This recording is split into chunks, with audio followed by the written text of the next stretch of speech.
کافر تو مٹانا چاہتے دنیا سے ہمارا نام و نشان۔ السلام علیکم ورحمۃ اللہ وبرکاتہ۔ بسم اللہ الرحمن الرحیم۔ الحمد للہ رب العالمین والعاقبۃ للمتقین والصلاة والسلام علی سید الانبیاء والمرسلین محمد بن عبد اللہ الامین وعلى آلہ وأصحابہ وأتباعہ وأزواجہ وذرياته وأهل بيته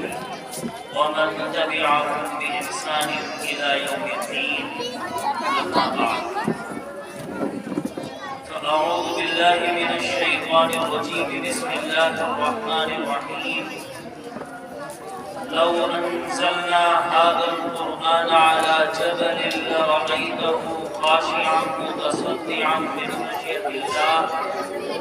وتلك الأمثال نضربها للناس لعلهم يتفكرون، صدق الله العظيم۔ وعن عثمان وعن علي رضي الله عنهما قال رسول الله صلى الله عليه وسلم: خيركم من تعلم القرآن وعلمه، أو كما قال عليه الصلاة والسلام، رواه مالك في الموطأ۔ وصلى الله على النبي الأمي، وصلى الله على النبي الأمي، وصلى الله على النبي الأمي۔ حاضرین گرامی، فرزندان توحید و اسلام، عزیز دوستوں اور بزرگوں، دینی اور ایمانی بھائیوں، پس پردہ میری پیاری مائیں اور بہنیں، کسی مسلم شاعر نے امت مسلمہ کو جھنجھوڑتے ہوئے اور اس کے ضمیر کو آواز دیتے ہوئے یوں عرض کیا: زندہ رہنا ہے تو میرے کارواں بن کر رہو، زندہ رہنا ہے تو میرے کارواں بن کر رہو، اس زمین کی بستیوں میں آسماں بن کر رہو، دور حق ہو تو نسیم بوستا بن کر رہو، عہد باطل ہو تو تیغ بے اما بن کر رہو، دوستوں کے پاس آؤ پھول برساتے ہوئے، دشمنوں کی صف سے گزرو آگ برساتے ہوئے۔ حاضرین گرامی، آج کا یہ آپ کا جلسہ جو مکتب دار ارقم کی جانب سے منعقد کیا گیا، ظاہر ہے کہ یہ قرآنی مجلس ہے، یعنی قرآن مقدس کی مناسبت سے اس مجلس کا انعقاد کیا گیا، اور میں مبارکباد دینا چاہتا ہوں اس مکتب کے بانی مولانا شباہت راشد صاحب کو، جو انہوں نے اپنی کاوشوں اور لگن سے اور اتنے مستعد اور فل پلان، یا یوں کہہ لیجئے کہ ویل اسٹیبلشڈ مکتب کی بنیاد رکھی، اور اس کو بہت ہی حسن و خوبی کے ساتھ وہ انجام دے رہے ہیں۔ اور مولانا کا انداز ماشاءاللہ مجھے تو اپنے استاذ مرحوم حضرت مولانا عبد المومن صاحب ندوی نور اللہ مرقدہ کی یاد تازہ ہو گئی۔ اللہ رب العزت ان کی قبر کو نور سے منور فرمائے،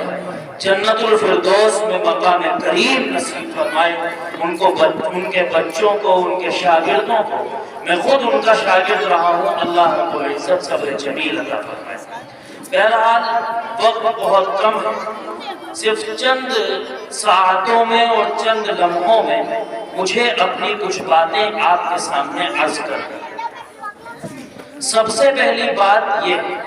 کہ آج کا آپ کا یہ جلسہ قرآن کی مناسبت سے منعقد کیا گیا ہے، لہٰذا مجھے آپ کے سامنے قرآن کی حقیقت کے سلسلے ہی میں کچھ باتیں یا کچھ نکات یا کچھ پوائنٹس جس سے ہمارے دلوں کے اندر قرآن کی حقانیت، اس کی سچائی اور اس بات کا یقین کہ یہ کلام اللہ کا کلام ہے، اس بات کا یقین کہ یہ کلام نبی پاک علیہ السلام کے اوپر نازل ہوا، ہمارے دلوں کے اندر اور زیادہ مضبوط ہو جائے۔ اور دوسری وجہ یہ کہ ظاہر ہے کہ ہم اہل ایمان، ہمارا تعلق مذہب اسلام سے، ہم اللہ کے کلمے کے پڑھنے والے ہیں، ہم اپنی زبان سے لا الہ الا اللہ کا اقرار کرتے ہیں۔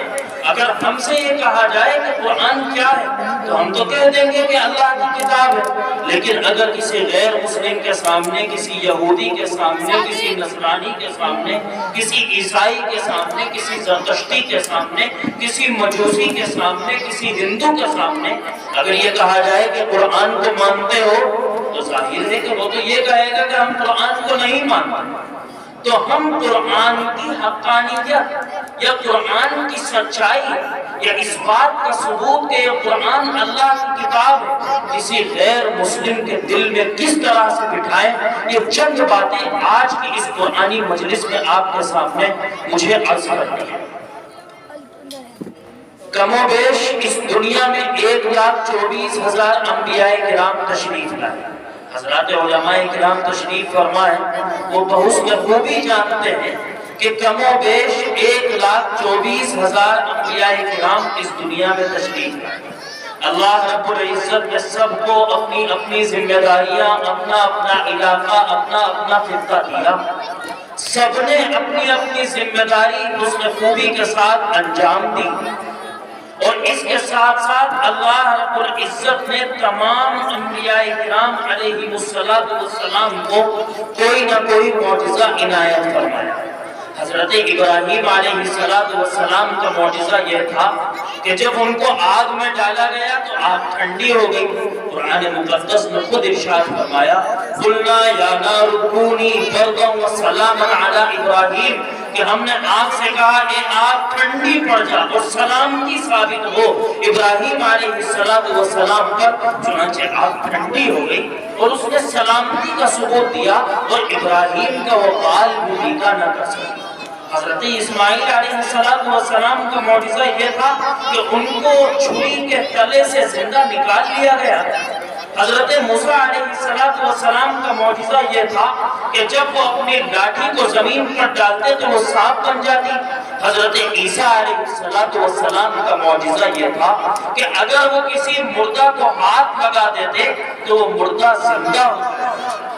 یہ تمام کے تمام معجزات تھے جو زمانے کے اعتبار سے، ضرورت کے اعتبار سے، جب جس موقع پر جس معجزے کی ضرورت اللہ رب العزت کو جس نبی کو دینے کی پیش آئی، اللہ رب العزت نے اس موقع پر وہ معجزہ اس نبی کو عنایت فرمایا اور اس نبی نے اپنی دعوت کی حقانیت کو ثابت کرنے کے لیے اس معجزے کو دنیا کے سامنے پیش کیا۔ لیکن اگر زمانے کے اعتبار سے بات کی جائے تو سب سے بڑا معجزہ جو حضور پاک علیہ السلام کو عنایت کیا گیا وہ قرآن مقدس کی شکل میں پیش کیا۔ اب قرآن مقدس معجزہ کیا ہے؟ یہ تو محض 611 صفحات پر مشتمل ایک چھوٹی سی کتاب ہے، صرف 114 صورتیں، 6666 آیتیں، 512 رکوع۔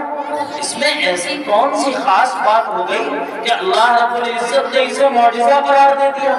سمجھ میں نہیں آتی بات، کیا آتی ہے؟ کیوں معجزہ؟ کیا کون سی ایسی خاص بات ہے ان 6666 آیتوں میں کہ اللہ رب العزت نے اس کو معجزہ قرار دیا؟ اس کی کئی وجوہات ہیں، آئیے ایک ایک کر کے ان وجوہات پر روشنی ڈالنے کی کوشش کرتے ہیں۔ نمبر 1، تلاوت قرآن۔ کیا مطلب تلاوت قرآن کا؟ دنیا کے اندر جتنی بھی کتابیں لکھی گئیں یا جتنے بھی لٹریچر اس دنیا کے اندر دنیا کے انسانوں کے سامنے پیش کیے گئے، چاہے وہ ناولز کی شکل میں، چاہے وہ کسی بھی بہترین لٹریچر اور ادب کی کتاب کی شکل میں، چاہے وہ عمدہ سے عمدہ تحریر کیوں نہ ہو، چاہے وہ نظم کی اور شاعری کی اور پوئٹری کی شکل میں کیوں نہ ہو، چاہے وہ نثر کی اور پروز کی شکل میں کیوں نہ ہو، لیکن خدا کی قسم قرآن کا مقابلہ نہ کوئی نظم کر سکی، نہ کوئی نثر کر سکی، نہ قرآن کا مقابلہ کوئی آج تک کر سکا ہے، نہ قرآن کا مقابلہ صبح قیامت تک کوئی کر پائے گا۔ کیوں نہیں کر پائے گا؟ کیونکہ نہ تو یہ منظوم ہے نہ یہ منثور، یعنی نہ تو اس کے اندر ایسا لٹریچر ہے جو بالکل پوری طرح سے جیسے نثر لکھی جاتی ہے، یا کوئی ادیب اپنا ادب دکھاتا ہے، یا کوئی لٹریچر کا ماہر اپنے لٹریچر کو پیش کرتا ہے، نہ تو اس کے اندر اس طرح کی کوئی بات ہے، نہ اس کے اندر کوئی شاعری ہے، کوئی غزل ہے، کوئی نظم ہے، یا کوئی منظوم کلام ہے، بلکہ عجیب و غریب کیفیت اس کے پڑھنے والے کے اوپر طاری ہو جاتی ہے۔ آج کا تو وہ دور ہے جو بالی ووڈ کی فلم یا ہالی ووڈ کی فلم، یا اگر آپ مسلمان ہیں تو ارطغرل الغازی، یا یوں کہہ لیجئے کہ اور زیادہ کہ پاکستانی سیریلز کے دیکھنے کا زمانہ ہے۔ آپ خود دل پر ہاتھ رکھ کر بتائیے کہ ایک سیریل یا ایک ایپیسوڈ یا ایک مووی یا ایک فلم یا ایک ناول یا کوئی بھی چیز آپ کتنی مرتبہ دیکھ سکتے ہیں؟ کتنی مرتبہ دیکھ سکتے ہیں؟ ایک مرتبہ، دو مرتبہ، تین مرتبہ، چار مرتبہ، پانچ مرتبہ، بس حد ہے۔ اس کے بعد کہانی آپ کی زبان پر اور آپ کے دل پر نقش ہو جائے گی۔ آپ کو اس مووی کو یا اس فلم کو یا اس ایپیسوڈ کو یا اس سیریل کو دیکھنے کا من نہیں کرے گا، آپ کو اس ناول کو پڑھنے کا من نہیں کرے گا۔ لیکن قرآن مقدس وہ عظیم الشان کتاب ہے کہ آپ اس کو ایک مرتبہ نہیں، دو مرتبہ نہیں، تین مرتبہ نہیں، چار مرتبہ نہیں، بلکہ ساری زندگی کئی مرتبہ بھی دن بھر میں پڑھتے چلے جائیں گے۔ کوئی بھی صاحب ایمان اور لا الہ الا اللہ کا پڑھنے والا شخص یہ نہیں کہہ سکتا کہ قرآن کے پڑھنے سے بوریت پیدا ہوتی ہے۔ اگر اس کو بوریت پیدا ہوتی ہے تو اسے ضرورت ہے کہ وہ اپنا تجدید ایمان کرے۔ اگر قرآن کے پڑھنے سے اس کو اکتاہٹ پیدا ہوتی ہے تو ضرورت اس بات کی ہے کہ وہ اپنے دل کے حالات کو جھانک کر کے دیکھے کہ کہیں نہ کہیں اس کے دل کے اندر ایمان مردہ ہو رہا ہے۔ اس کو اپنے ایمان کو زندہ کرنے کی ضرورت ہے۔ اس کو ضرورت اس بات کی ہے کہ وہ اپنے اعمال میں غور کرے، ضرورت اس بات کی ہے کہ وہ اپنے کھانے پینے میں غور کرے، ضرورت اس بات کی ہے کہ وہ اپنی کمائی میں غور کرے، ضرورت اس بات کی ہے کہ وہ اپنے آمدنی میں غور کرے کہ کس طرح سے کہیں سے کوئی حرام کی آمدنی تو اس کے پیٹ پہ نہیں جا رہی، حرام کا لقمہ تو اس کے پیٹ پہ نہیں جا رہا، جس کی وجہ سے اس کا دل قرآن کی تلاوت میں نہیں لگتا۔ تو پہلا معجزہ جو قرآن کا ہے وہ یہی ہے کہ قرآن کی تلاوت سے کسی بھی شخص کا دل نہیں بھرتا، چاہے وہ کتنا بھی کمزور ایمان والا کیوں نہ ہو۔ اگر ادنا درجہ بھی ایمان کا اس کے دل کے اندر موجود ہے تو قرآن کی تلاوت کے کرنے سے اس کا دل کبھی بھی بھرے گا نہیں۔ پہلی چیز۔ دوسری چیز کہ قرآن کے پڑھنے پر جو ثواب کا وعدہ اللہ رب العزت نے کیا ہے وہ عظیم الشان ہے کہ اس کے ایک ایک حرف کے پڑھنے پر 10 نیکیوں کا وعدہ، اور صرف پڑھنے پر نہیں بلکہ سننے پر، چاہے سمجھ میں آئے یا سمجھ میں نہ آئے، عربی زبان آتی ہو یا عربی زبان نہ آتی ہو، کس کا تذکرہ چل رہا ہے کس کا تذکرہ نہیں چل رہا، انبیاء کرام کے واقعات ہیں یا کسی اور کا واقعہ ہے، فرعون کی داستان سنائی جا رہی ہے یا شداد کی کارستانیوں کا ذکر ہے یا حامان یا نمرود کی کارستانیوں کا ذکر کیا جا رہا ہے، کوئی سروکار نہیں۔ ارے قربان چاہیے خدا کی ذات پر کہ خدا کی ذات میں یہ کہتی ہے کہ ابو لہب کی بربادی کا تذکرہ ہے، اور قرآن یہ اعلان کرتا ہے کہ تم ابو لہب کی بربادی کا تذکرہ بھی پڑھو گے تو اس کے ایک ایک لفظ پر بھی تمہیں 10 نیکیاں لکھی جائیں گی۔ قرآن کہتا ہے کہ تبت یدا ابی لہب وتب، برباد ہو گئے ابو لہب، برباد ہو گیا ابو لہب، تباہ ہو گیا ابو لہب، اس کی مت ماری گئی، اور اس کے پڑھنے پر بھی یعنی اس کے خلاف اس کی بد زبانیت پر بھی اور اس کی بربادی کے اعلان پر بھی قرآن نے یہ وعدہ کیا، اللہ نے یہ وعدہ کیا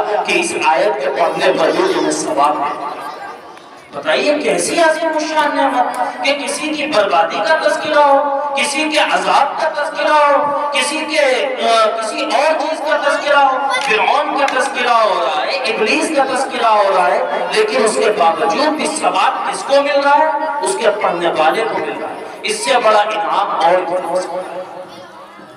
تو دوسری وجہ جو قرآن کا معجزہ ہونے کی ہوئی وہ قرآن مقدس کی تلاوت پر ملنے والا ثواب ہے، جو دنیا کی کسی بھی کتاب کے پڑھنے پر نہیں ملتا، چاہے وہ حدیث پاک کیوں نہ ہو۔ حدیث پاک کے پڑھنے پر ثواب ضرور ملتا ہے، لیکن قرآن مقدس کی تلاوت کے برابر ثواب حدیث کے پڑھنے پر بھی نہیں ملتا۔ تیسری چیز جو اس قرآن کے معجزہ ہونے کی ہے وہ یہ ہے کہ دنیا میں جتنی بھی کتابیں اور جتنے بھی صحائف آسمان سے اس دنیا پر موجود انبیاء کرام علیہ السلام کی ذات گرامی پر سیدنا جبرائیل علیہ السلام کے ذریعے یا کسی اور فرشتے کے ذریعے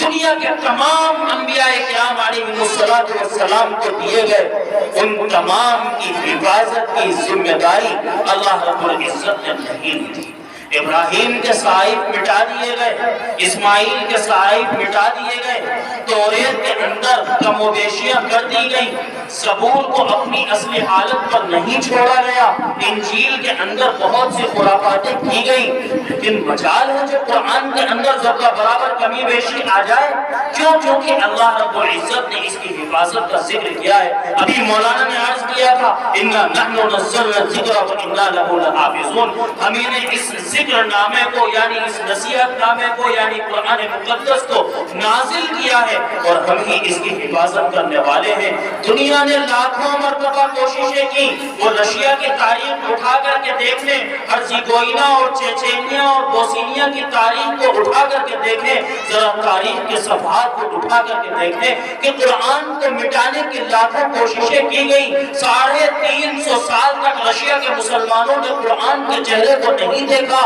لیکن اس کے باوجود بھی قرآن وہاں پر موجود رہا۔ درزیوں نے اپنے کارخانوں کے اندر بچوں کو قرآن مقدس حفظ کرایا، انگریزوں نے ہندوستان میں لاکھوں قرآن کے نسخے ضائع کر دیے۔ دجلہ اور فرات کی بہنے والا پانی قرآن کی روشنی سے سیاہ ہو جاتا تھا، حفاظ کے قتل سے اس کا پانی لال ہو جاتا تھا، لیکن اس کے باوجود بھی تاتاریوں کے اس دور میں قرآن کا کوئی بال پیکا نہ کر سکا۔ عبداللہ ابن مقفع نے قرآن کو لکھنے کی کوشش کی، لیکن اس کے باوجود بھی وہ 15 دن کوششوں کے باوجود اپنے کمرے میں بند ہو کر پاگل پن اس کے اوپر سوار ہو گیا، لیکن اِنَّا أَعْطَيْنَاكَ الْكَوْثَرَ کا مقابلہ وہ نہ کر سکا۔ اس نے 15 دن کے بعد یہ اعلان کیا کہ ہم اِنَّا أَعْطَيْنَاكَ الْكَوْثَرَ کا بدل پیش نہیں کر سکتے۔ دیکھیے تاریخ کو اٹھا کر کے دیکھیے، اِنَّا أَعْطَيْنَاكَ الْكَوْثَرَ کی صورت کو کعبے کے دروازے پر لٹکایا گیا اور یہ چیلنج کیا گیا، وَإِن كُنتُمْ فِي رَيْبٍ مِّمَّا نَزَّلْنَا عَلَىٰ عَبْدِنَا فَأْتُوا بِسُورَةٍ مِّن مِّثْلِهِ، کہ دنیا کے اندر جتنے بھی چرند پرند، جتنے بھی جانور اور انسان، جنات، الغرض یہ کہ دنیا کی کوئی بھی مخلوق اگر دنیا میں وہ موجود ہے اور ان کے اندر جان موجود ہے، وہ آئے ایک میدان میں اکٹھا ہوں اور اکٹھا ہو کر قرآن کی ایک آیت کا مقابلہ پیش کر سکے۔ ساری دنیا نے کوششیں کی، ساری دنیا لگ گئی، قرآن کا مقابلہ وہ نہ کر سکی اور نہ قیامت تک کر پائی۔ یہ چیلنج اس زمانے تک محدود نہیں تھا، یہ چیلنج صرف اس زمانے کے لیے خاص نہیں تھا، بلکہ یہ چیلنج 1400 سال سے لے کر اب تک اور اب سے لے کر قیامت کا سورج طلوع ہونے تک یہ چیلنج اسی طرح سے باقی رہے گا۔ اگر آج بھی آپ لوگوں میں سے کسی کو یا آپ کے باہر کسی بھی اسلام کے نہ ماننے والے کو قرآن کی حقانیت میں یا قرآن کو اللہ کی کتاب ہونے میں ذرہ برابر شک ہے تو قرآن مقدس کھلا چیلنج کرتا نظر آتا ہے، وَإِن كُنتُمْ فِي رَيْبٍ مِّمَّا نَزَّلْنَا عَلَىٰ عَبْدِنَا فَأْتُوا بِسُورَةٍ مِّن مِّثْلِهِ۔ اے لوگوں، اگر تم اس کتاب میں شک کرتے ہو جس کو ہم نے اپنے بندے محمد عربی علیہ السلام پر نازل کیا ہے، فَأْتُوا بِسُورَةٍ مِّن مِّثْلِهِ، تو اے لوگوں تم ساری دنیا کے لوگوں کو اکٹھا کر کے بھی اس چیلنج کو قبول کرو کہ تم اس کے جیسی ایک صورت بھی پیش نہیں کر سکتے۔ یہ چیلنج اس زمانے کے لیے بھی تھا اور یہ چیلنج آج کے لیے بھی ہے اور یہ چیلنج قیامت تک کے لیے باقی ہے۔ تو یہ تیسری وجہ ہوئی قرآن مقدس کے معجزہ ہونے کی کہ اس کتاب کی حفاظت کی ذمہ داری اللہ رب العزت نے اپنے اوپر لی، اور 1400 سال سے لے کر آج تک قرآن کے اندر ذرہ برابر کوئی اونچ نیچ نہ آئی ہے اور نہ قیامت تک آئے گی، اور جو اس کو مٹانے کی کوشش کرے گا وہ خود مٹ جائے گا، قرآن کو مٹانا اس کے بس کی بات نہیں ہے۔ یہ تیسری وجہ ہوئی قرآن کی معجزہ۔ چوتھی وجہ جو سب سے اہم وجہ ہے اور جس مقصد کی وجہ سے قرآن مقدس نازل کیا گیا وہ یہ ہے اس کا پریکٹیکل وجہ، اس کا عملی پہلو، اس کا پریکٹیکل آسپیکٹ، کہ اس کے اندر جو احکامات بیان دیے گئے ہیں وہ تمام کے تمام احکامات۔ اب آپ یہ کہیں گے کہ کوئی بھی لا کی کتاب اٹھا کر کے دیکھ لیں یا کوئی بھی انسائیکلوپیڈیا اٹھا کر کے دیکھ لیں، جس مضمون کا انسائیکلوپیڈیا اٹھائیں گے اس مضمون کی تمام باتیں اس میں مل جائیں گی۔ مثلا اگر کسی کو میڈیسن یعنی طب کے متعلق انسائیکلوپیڈیا چاہیے تو وہ ابن سینا کی دی کینن آف میڈیسن یا القانون فی الطب اٹھا کر کے پڑھ لیں، اس کو ساری کی ساری چیزیں مل جائیں گی؟ نہیں، قرآن مقدس انسائیکلوپیڈیا ضرور ہے لیکن کسی ایک خاص مضمون کا انسائیکلوپیڈیا قرآن مقدس نہیں ہے، بلکہ قرآن مقدس کے اندر انسان، جانور، دنیا کی تمام مخلوقات اور دنیا کے اندر موجود تمام کی تمام چیزیں، چاہے وہ آسمان میں اڑتے ہوئے پرندے ہوں یا زمین میں چلتے ہوئے جانور ہوں، سمندر میں تیرتی ہوئی مچھلیاں ہوں، وہ ٹھاٹھے مارتے ہوئے سمندر ہوں، وہ تیرتی ہوئی ندیاں ہوں، وہ آسمان پر کہکشائی نظام ہو، وہ سورج کا طلوع ہونا ہو، وہ چاند کا چمکنا ہو، وہ ستاروں کا چمکنا ہو، وہ سارے کے سارے نظامات کیوں نہ ہو، وہ میخوں کی طرح گڑے ہوئے زمین پر پہاڑ، وہ فرش کی طرح بچھائی ہوئی زمین، وہ چھت کی طرح اللہ کا بنایا ہوا آسمان، یہ ساری کی ساری چیزیں اللہ کی حقانیت کی نشانی کو، اور اللہ کی ایسی نشانیاں ہیں اس کے اندر جو اللہ کی حقانیت کو، اللہ کی الوہیت کو، اللہ کے ایک ہونے کو اور اس بات کا ثبوت دیتی ہوئی نظر آتی ہیں کہ اس کائنات کے نظام کو بنانے والا کوئی ہے، اور اس عجیب و غریب کتاب کے اندر وہ تمام کی تمام چیزیں موجود ہیں، بس ایک ایسا سمندر ہے کہ اس سمندر کے اندر سے موتیوں کو سمیٹنے والا اور موتیوں کو چننے والا کوئی ماہر تیراک چاہیے جو اس سمندر کے موتیوں کو نکال کر کے، سچے موتیوں کو نکال کر کے اس کے سیپیوں سے سچے موتیوں کو اخذ کر سکے۔ تو یہ عجیب و غریب کلام ہے جس کے اندر دنیا کے تمام مضامین آپ کو مل جائیں گے، آپ کی انسانی ضرورت کے تحت تمام مضامین اس کے اندر مل جائیں گے، آپ کے چلنے سے لے کر ٹہلنے تک، ٹہلنے سے لے کر گھروں تک، گھروں سے لے کر بازاروں تک، بازاروں سے لے کر بیٹھنے تک، بیٹھکوں سے لے کر گھروں تک، اور گھروں سے لے کر اٹھنے تک، اور چلنے اور پھرنے تک، آپ کی سیاست، آپ کی سماجیت، آپ کی معاشرت، آپ کی اخلاقیت، دنیا کا کوئی بھی مضمون، وہ جیوگرافی ہو، وہ سائنس ہو، وہ فلسفہ ہو، اس کے علاوہ آپ کی سوشیولوجی ہو، وہ اکنامکس ہو، وہ سائیکالوجی ہو، تمام کے تمام مضامین اس قرآن مقدس کے اندر آپ کو مل جائیں گے۔ اب آپ کہیں گے کہ مولوی صاحب باتیں کہنا تو بڑا آسان ہے کہ اس کے اندر سارے کے سارے مضامین مل جائیں گے۔ آئیے میں آپ کو اس کی مثال پیش کروں۔ میں چونکہ سائنس کا طالب علم ہوں تو آپ جس اعتبار سے قرآن کو پڑھنا چاہیں، قرآن مقدس کے اندر اس طرح کی چیزیں موجود ہیں۔ ایک ادیب اس کے اندر سے ادب نکالتا ہوا نظر آتا ہے، ایک شاعر اس کے اندر سے منظوم کلام کو نکالتا ہوا نظر آتا ہے، ایک سائنسداں اس کے اندر سے سائنسی نکات کو نکالتا ہوا نظر آتا ہے۔ آئیے میں آپ کو سائنس اور قرآن کی حقانیت کے متعلق ایک مثال پیش کرتا ہوں کہ قرآن مقدس نے اب سے 1450 سال پہلے سورہ نساء کے اندر ایک آیت اتاری، ان الذين كفروا بآياتنا سوف نصليهم نارا كلما نضجت جلودهم بدلناهم جلودا غيرها ليذوقوا العذاب۔ یقیناً وہ لوگ جو ہماری آیتوں کا انکار کرتے ہیں یعنی وہ کفر کا شکار ہیں، اور ہماری ایسی آیتیں یعنی وہ چھت کی طرح کھڑا ہوا آسمان، وہ فرش کی طرح پھیلی ہوئی زمین، اس کے اندر میخوں اور کیلوں کی طرح گاڑ دیے گئے پہاڑ، اور اس زمین کی گودی کے اندر بہائی ہوئی ندیاں اور سمندر، اور اللہ کی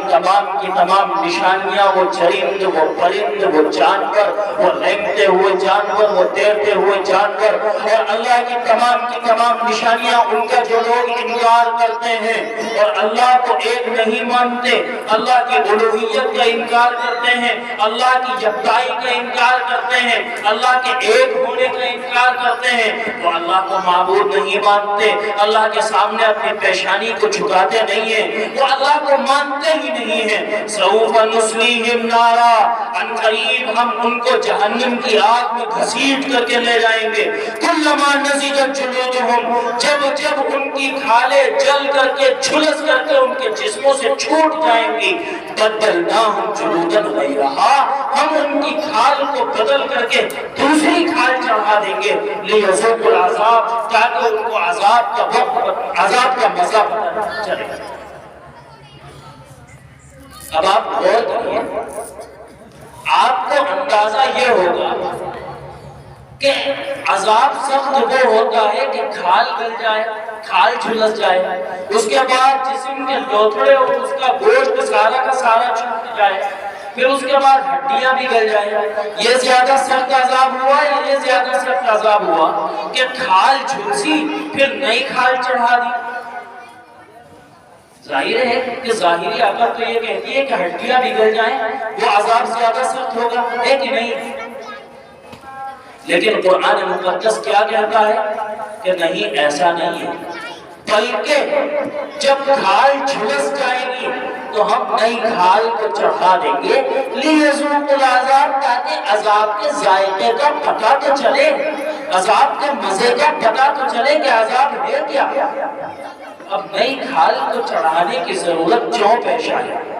آئیے سائنس کا مطالعہ کرتے ہیں۔ سائنس یہ کہتی ہے کہ ہمارے جسم کے اندر، کھال کے اندر ایسے ریسپٹرز موجود ہیں جو درد کو محسوس کرتے ہیں۔ اگر کھال کے جل جانے کی وجہ سے وہ ریسپٹرز ڈیمیج ہو جائیں اور خراب ہو جائیں تو درد کا احساس نہیں ہوگا، تو ظاہر ہے کہ عذاب کے دینے کا مقصد کیا تھا؟ عذاب کے دینے کا مقصد یہ تھا کہ درد کا اندازہ ہو، اور درد کا اندازہ کب ہوگا؟ جب کھال صحیح سلامت ہو۔ اس کی مثال کیوں دی جا سکتی ہے کہ اگر کوئی آدمی آگ میں جھلس جاتا ہے اور جل جاتا ہے تو ڈاکٹرز اس کا ڈائیگنوز اس طرح سے کرتے ہیں کہ اس کے جسم پر سوئی چبھائی جاتی ہے۔ اگر سوئی کا درد کا احساس ہوتا ہے، سوئی کے چبھنے کے درد کا احساس، تو ڈاکٹرز خوشی مناتے ہیں کہ ابھی جلا ہوا حصہ اتنا ڈیپ اور اتنا گہرا نہیں ہوا ہے کہ اس کے مسلز تک اور اس کے آرگنز تک وہ جلن پہنچی ہو، یعنی ابھی اندر کا معاملہ بالکل صحیح سلامت۔ اور اگر اس کو سوئی کے چبھانے کا احساس نہیں ہوتا ہے تو ڈاکٹرز تشویش کا اظہار کرتے ہیں کہ خدا جانے کے اندر کا جلا ہوا حصہ کتنا گہرا ہے اور کہیں اس کے آرگنز ڈیمیج نہ ہو۔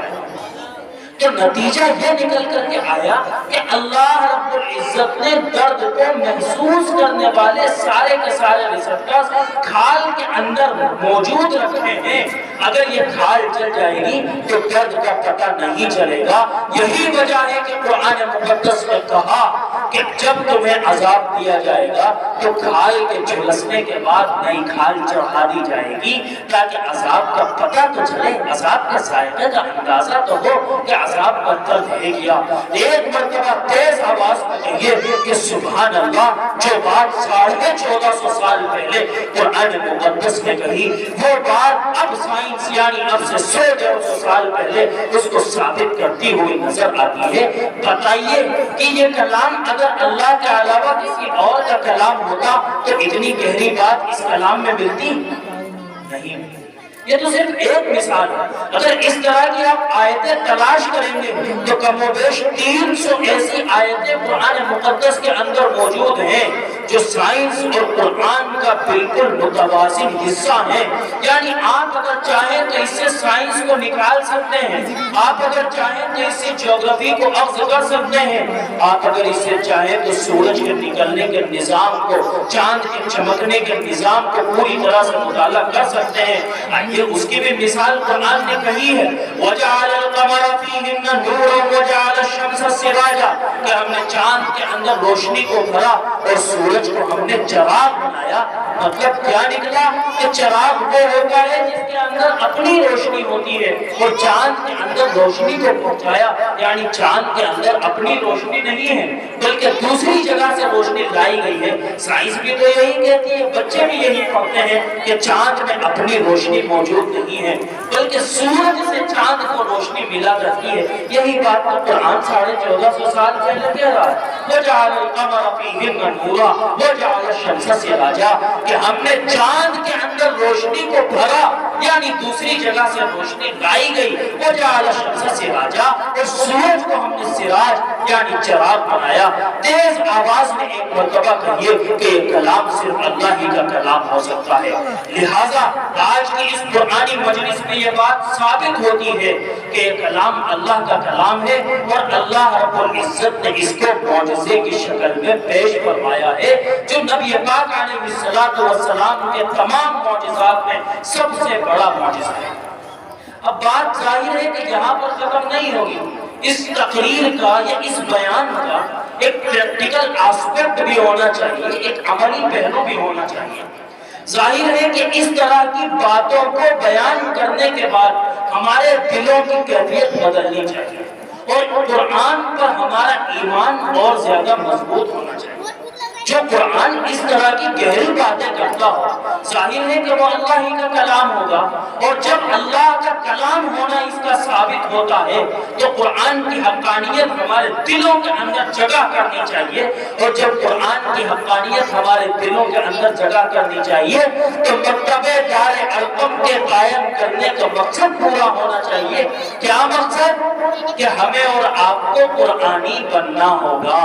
قرآنی بننا ہوگا مطلب کہ قرآن کی ہر ایک بات پر عمل کرنا ہوگا۔ اب جب قرآن کی ہر بات پر ہم عمل کریں گے تو حدیث خود بخود اس کے اندر شامل ہو جائے گی، کیونکہ قرآن کو سمجھنے کے لیے حدیث کا سمجھنا بے حد ضروری ہوگا، اور جب تک حدیث آپ نہیں سمجھیں گے تب تک آپ پوری طرح سے